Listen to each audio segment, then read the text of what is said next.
There we go, guys, the Rolls Royce 2025, I believe, I was just reading. I bought it in the shed the other day myself. She's just cranked up there, no problem, lovely and sweet, very quiet.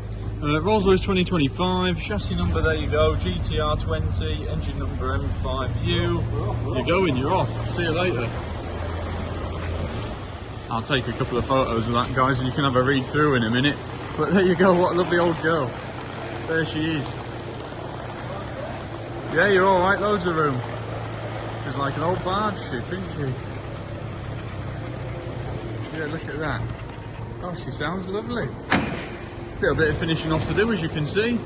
But I tell you what, sounds ever so sweet.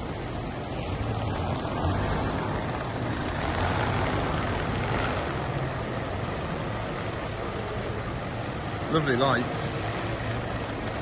Nice grille. Just inquiring the office, I believe, don't hold me to it, we do have the proper radiator cap for it, the topping, but I'll take a photograph of all that for you guys so you can have a read through. She'll make a lovely car. But she will make a lovely car, won't she? She's lovely, but obviously you want a little bit of finishing off, yeah. But there you go, down on display here at Pickering. Please be sure to get yourself down and see what you think.